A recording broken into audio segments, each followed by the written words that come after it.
Russia, if you're listening, I hope you're able to find the 30,000 emails that are missing. When I'm being sarcastic with something, first of all, they don't even know. Of course I'm being sarcastic. And when you see these thugs being thrown into the back of a paddy wagon, you just see them thrown in, rough. I said, please don't be too nice.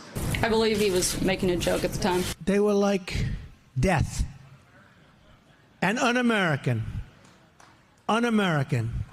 Somebody said treasonous. I mean, yeah, I guess why not? The president was clearly joking with his comments. This just came out. WikiLeaks. I love WikiLeaks. Clearly, the president was making a joke during the 2016 campaign. Just remember, the president is merely joking. Before Mayor Pete launched his campaign in Indiana over the weekend, he was already laying the groundwork in New Hampshire. That's where Morning Joe medical contributor Dr. Dave Campbell caught up with the 2020 contender to kick off our new series about the candidates and their health.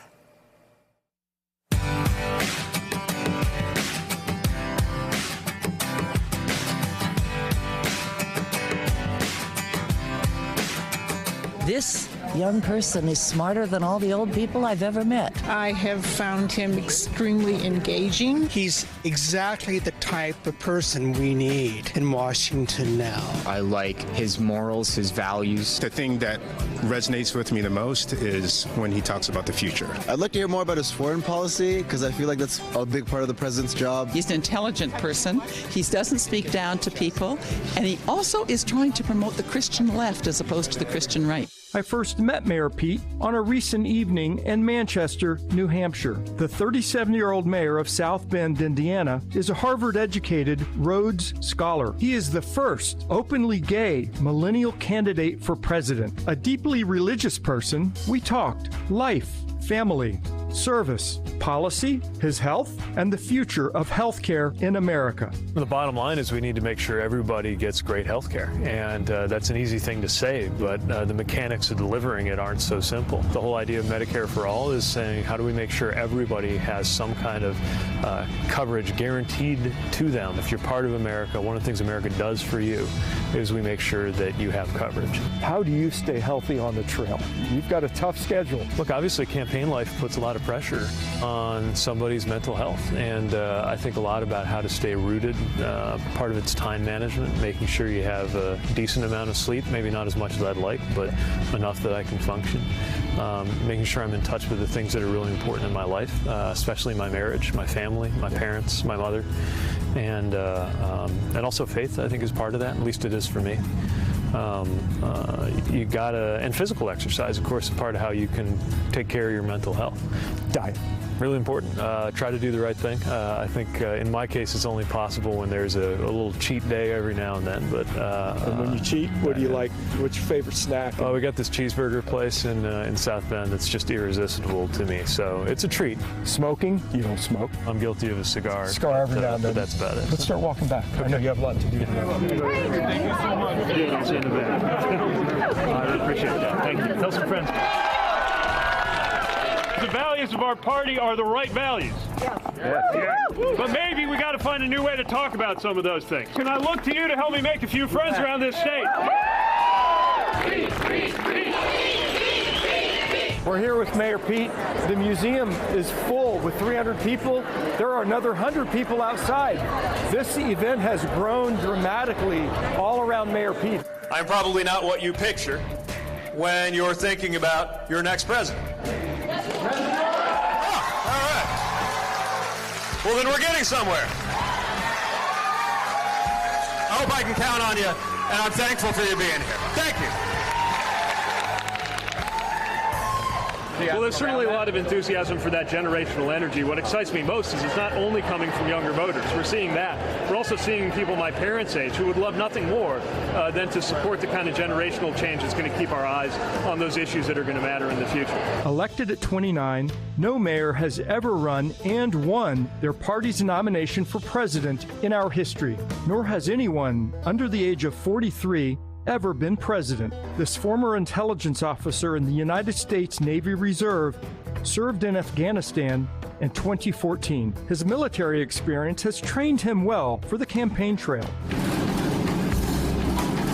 He is passionately dedicated to his health and fitness, and we caught up with him in the gym at 6 a.m. Exercise works. It's best medicine. Yeah.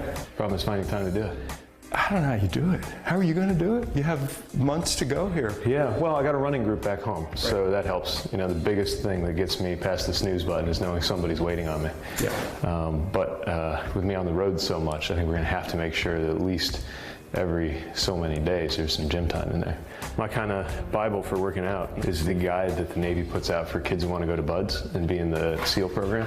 Okay. So they got a really good way of doing swimming, running, lifting. If anybody had the time to do it, anybody could be in perfect shape. How about coffee? I mean, if I don't have my coffee, I'm done. Yeah, I give it up during Lent, but which is my annual opportunity to reset my caffeine tolerance. And then when you get back to it, you have that first cup of coffee, and you feel like you won a prize. That's right. That's right. A lot of campaigns run on that stuff. Yes, sir. A lot of doctors run on that stuff, too. Being around Mayor Pete makes you feel wholesome, and his gentle, kind way is infectious. Wanting to spend as much time together as we could, we jumped into his campaign car and went along for the ride, and he shared why he is running for president. I learned for the first time last night that your father had passed, and I'm sorry to hear that. Is there anything about your family life, your close, personal things that you experience that speak to how you will be thinking of other Americans and your decision making for their health issues? While we were making decisions about supporting Dad in his final weeks as he was losing a struggle with cancer, we were just thinking about the medical side, not the financial side. Except for one period where we were looking into long-term care. And you don't want a family to have to think about that. How have you come to the decision to run for the presidency? There was a kind of dawning awareness that I had something to offer that was different than the others. As I was watching this field take shape, filled, by the way, with people that I admire. But you could see it take shape, and in my view, you could see it missing something. And you marry that up to this moment where it feels like Americans in general, and Democrats in particular, are looking for something different. And I'm nothing if not that. It's a little bit of a crazy act for anybody to step forward to do this. Do you think that you could do it, put you in a small, unique pool of people, to feel like you really have it in you to be able to pull this off? Well, because, there's an audacity to it. It's a little bit obscene for anybody to look at that office if you truly understand the gravity of the decisions made there and think you can just walk in and do that job. I agree. And yet, all of the people who've done it have been people. Very impressive people, many of them, most of them, but just people. Have you decided what your nickname will be with Donald Trump? Who knows? There's an over-under on it. We don't know. I'm sure he's got a lot of options. So, Mika, a look in just the daily routine. And boy, I tell you though, you look at some of those New Hampshire crowds, so you sort of got a behind-the-scenes look there of just how he lived, but also it's getting intense on the campaign trail with Mayor Pete. It really is. Yeah, it really is. I think what I found fascinating there is when Dr. Dave was asking him about his health. I think most go-to answers would be, well, I jog every day and I try and drink a lot of water and I'm worried.